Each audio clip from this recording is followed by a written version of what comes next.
तो नमस्कार दोस्तों, मैं दीपक नागर। दीपक इकोनॉमिक्स के इस चैनल पर आप सभी दोस्तों का स्वागत है।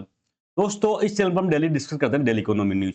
आज डेट 9 अक्टूबर। आज तो हमने काफी सारी न्यूज है। मैंने सुबह से कई सारे वीडियो, लगभग अब तक 3 वीडियो तो मैं बना चुका। ये दोस्तों हमारा 4th वीडियो है। बेसिकली आप सबको पता है डिजिटल फिनटेक फेस्टिवल चल रहा है, तो कई सारे प्रोडक्ट लॉन्च हुए हैं। लास्ट टाइम हमने देखा था कि आरबीआई ने 4 मेजर इनिशिएटिव, 4 बड़े डिजिटल पेमेंट इनिशिएटिव लॉन्च किए हैं। वो चाहे यूपीआई हेल्प हो, चाहे वो डिजिटल कनेक्ट हो या इंटरनेट ऑफ द थिंग्स हो। अब दोस्तों हम आगे आज और 3 और जो मेजर स्टेप बेसिकली आरबीआई ने यहाँ पर लॉन्च की गई, उसके बारे में हम 1 बाय 1 करके स्टडी करेंगे। सबसे फेमस है डिजिटल टोकन में बदली जाएगी आपकी बैंक में जमा रकम। जो हम बैंक में डिपॉजिट करते हैं उसको क्या करेंगे, एक टोकन के रूप में बदला जाएगा। ये अभी बहुत काफी टाइम लगेगा इसमें दोस्तों, भविष्य है, लेकिन आरबीआई फिलहाल प्रयास कर रहा है इसको लॉन्च करने का।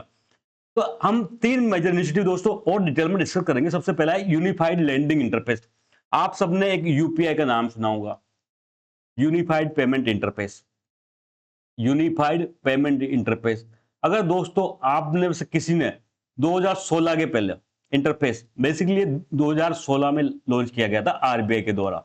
जब से यूपीआई आया, एमबीसीआई द्वारा, बेसिकली जब से यूपीआई आया, देश में पेमेंट करना इतना इजी हो गया। कितना आसान है आज की डेट में हम पेमेंट करना, ऑनलाइन पेमेंट हम इजीली कर देते हैं। कहीं हम सब्जी मंडी में गए, तुरंत मोबाइल निकाला, पेमेंट हो गया। लेकिन ऐसा नहीं था जमाना 2016, उसके पहले भी जाओ 2010-8 में ऑनलाइन पेमेंट करना बहुत ही मुश्किल था दोस्तों, बहुत मुश्किल, हार्ड था। इंटरनेट बैंकिंग के माध्यम से होता था, उसमें पहले बेनिफिशियरी ऐड करना पड़ता था, उसके 24 घंटे बाद वो बेनिफिशियरी एक्टिव होता था।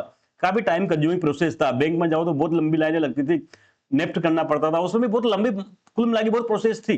तो इसलिए पेमेंट भी बहुत कम होते थे। ऑनलाइन पेमेंट पहले बहुत कम होते थे, पहले ज्यादा कैश का चलन था। लेकिन यूपीआई ने पूरा इंडिया में पेमेंट सिस्टम का जो सिस्टम था उसी को पूरा बदल के रख दिया। और आज की डेट में दोस्तों पूरे यूपीआई का है ना, इंडिया में नहीं, वर्ल्ड में इससे बेस्ट पेमेंट सिस्टम नहीं है। वर्ल्ड में इससे क्या बेस्ट पेमेंट सिस्टम पूरे वर्ल्ड में नहीं है, चाहे यूरोपियन कंट्री हो चाहे अमेरिका में हो। इतना फास्ट गति से जर्मनी में, यूरोप में, फ्रांस में कहीं भी चल जाओ आप, वहां इतना तेज गति से पेमेंट होता ही नहीं है। इंस्टेंट पेमेंट तो इंडिया में यूपीआई की बदौलत ही हुआ है दोस्तों। तो दोस्तों अब इसी यूपीआई की सक्सेस पर, ये तो हुआ पेमेंट के लिए, अब आरबीआई चाहता है कि इसी यूपीआई की सक्सेस पर एक यूनिफाइड लेंडिंग इंटरफेस बनाया जाए ताकि लोन लेना दोस्तों आसान हो जाए। आज की डेट में आप और हम जाते हैं तो बैंक में जाते हैं तो दोस्तों कई सारे डॉक्यूमेंट डिफरेंट डिफरेंट टाइम के मांगते हैं। जो रिच या बिजनेसमैन होते हैं उनके पास तो सभी डॉक्यूमेंट होते हैं, उनका सीए होता है। कोई बड़ा बिजनेसमैन है, अंबानी है, तो उनके पास तो सीए है, सब कुछ डॉक्यूमेंट है। लेकिन कोई माइक्रो स्मॉल मीडियम एंटरप्राइज जाए, इनके पास दोस्तों अपना सीए नहीं होता, इनके पास डॉक्यूमेंट इजीली अवेलेबल नहीं होते। चाहे फार्मर जाए, कोई किसान जाए, तो किसान के पास भी इजीली क्या होता है, डॉक्यूमेंट नहीं होता। तो दोस्तों इसी समस्या को दूर करने के लिए यूएएलआई का कंसेप्ट लेके आया गया आरबीआई के द्वारा, यूनिफाइड लैंडिंग इंटरफेस के द्वारा। इसका कंसेप्ट काफी टाइम से चल रहा है, 2-3 साल से इसकी चर्चाएं चल रही थी। फाइनली कल इसको लॉन्च किया गया यहाँ पर दोस्तों, इसका प्रोजेक्ट के रूप में। अब यूएलआई का क्या कंसेप्ट है, देखो यूएलआई ये कहता है कि भाई जब ये ए आदमी यहाँ लोन लेने गया बैंक के पास में, ठीक है, किसी बैंक के पास में लोन लेने गया दोस्तों, तो यूएल का कंसेप्ट कहता है भाई आपको क्या क्या चाहिए, आपको इसका सबसे पहले केवाईसी चाहिए। तो केवाईसी का रिकॉर्ड पहले से अवेलेबल है गवर्नमेंट के पास, उसको यूआईडीआई है, आधार कार्ड है। तो आधार कार्ड के पास जो यूआईडीआई संस्था है उसके पास उसका केवाईसी पहले से अवेलेबल है। तो आप इसे ऐसे क्यों बार बार फोटो मांग के कागज लाओ, फोटो कब लाओ, आप यूआईडीआई से डेटा ले लो। बेसिकली जो यूएलआई है दोस्तों, यूनिफाइड लैंडिंग इंटरफेस है, ये ए तो लोन लेने वाला हो गया, समझ को, ये बैंक है स्टेट बैंक ऑफ इंडिया। अब ये ए इसके पास जाए, सारे कागज दिखाए, इससे अच्छा है ना एक यूनिफाइड लैंडिंग इंटरफेस बना दिया। अब इसके पास क्या केवाईसी की व्यवस्था है, क्यों, यूआईडीआई का है। इसके पास जीएसटी का रिकॉर्ड भी है, क्यों, जीएसटी इनके पास, जीएसटी नेटवर्क संस्था है जो सारा जीएसटी के जितने भी पेमेंट करते हैं वो सब रखते हैं। अब आप इसे ऐसे मांगो कितना जीएसटी पेमेंट किया, सब कुछ लेके आज साल, क्यों भाई, जीएसटी नेटवर्क के पास सारा डेटा है, तो आप इससे ले लो। इसके अलावा हो सकता है आपका इनकम टैक्स का, तो इनकम टैक्स डिपार्टमेंट है दोस्तों, आप इससे आईटीआर मांग रहे हो, तो इसकी वजह से आप इनकम टैक्स डिपार्टमेंट को कलेक्ट कर लो यूएलआई से, तो डेटा यहां से आ जाएगा। इसके अलावा अगर किसान है तो उसको लैंड रिकॉर्ड मांगोगे आप, तो लैंड रिकॉर्ड के लिए गवर्नमेंट है, गवर्नमेंट के पास सारा लैंड रिकॉर्ड है, ऑनलाइन भी हो गया आजकल, तो गवर्नमेंट को इससे ऐड करेंगे। इसके अलावा अदर कोई डेटा चाहिए तो अदर कई सारे इंस्टीट्यूट को हम जोड़ देंगे।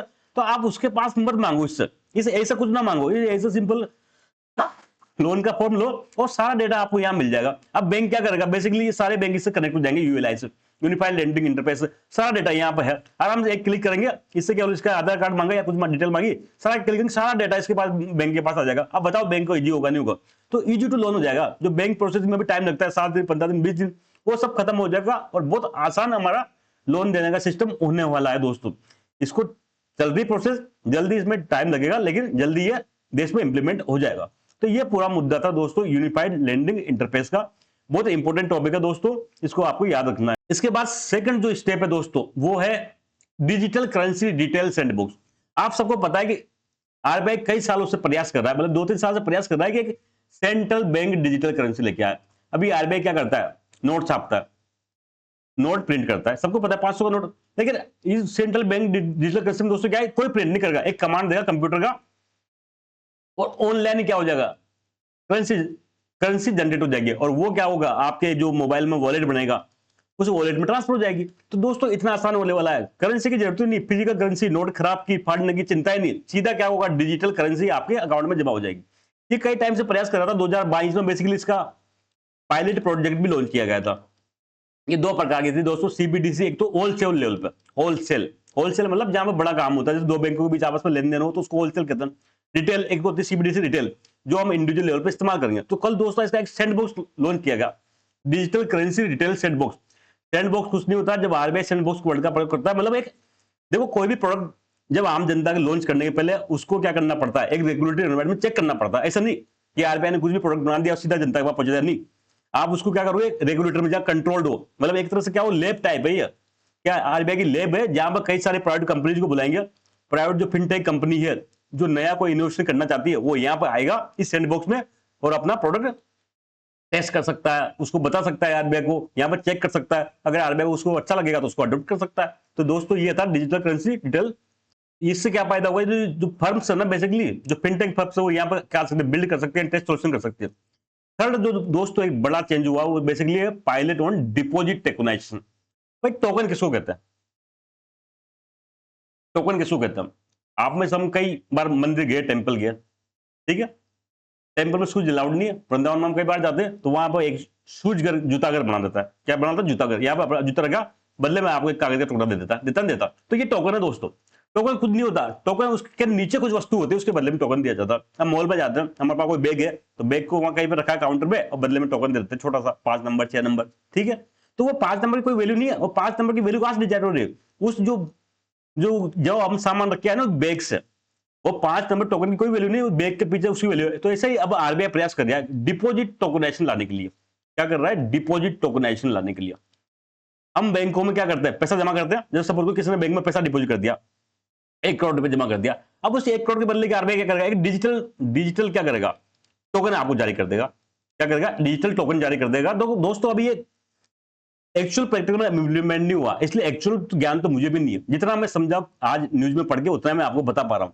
तो ये ऐसा काम करेगा, कैसे काम करेगा, तो एक बार ये इंप्लीमेंट होगा उसके बाद हम सब देखेंगे इसको, तब हम डिटेल में डिस्कस कर पाएंगे। लेकिन आज जितने नॉलेज है उतना मैं आपको बता पाऊंगा। तो समझ को ये पैसा है, ये जमा है, तो आपको क्या करेंगे, डिजिटल टोकन के रूप में आपको इसको बदल देंगे। अब इस टोकन का क्या होगा, ट्रांजेक्शन होगा। तो इससे क्या होगा दोस्तों, जो पैसे का जो ट्रांजेक्शन है बहुत ईजी हो जाएगा। आप पढ़े digital tokenisation, basically digital tokenisation क्या होता है, जो जैसे कोई डिपॉजिट है, कोई स्टॉक है, 100 शेयर है, 100 की एक टोकन जारी कर दिया, वो एक टोकन का लेन देन होगा and bonds into digital representation recorded on blockchain. तो डिपॉजिट टोकनाइजेशन क्या होता है, deposit held at banks would be represented as token. जो बैंक के पास डिपॉजिट है उसको टोकन के रूप में क्या किया जाएगा, रिप्रेजेंट किया जाएगा, which can then be used, जिसका यूज कर सकते हैं, ट्रांसफर भी कर सकते हैं और सेटल कर सकते हैं मोर fluidly across system, easily system के अक्रॉस उसको सेटल कर सकते हैं। तो दोस्तों ये था आज का पूरी न्यूज, जल्द मिलेंगे, तब तक के लिए थैंक यू, जय हिंद।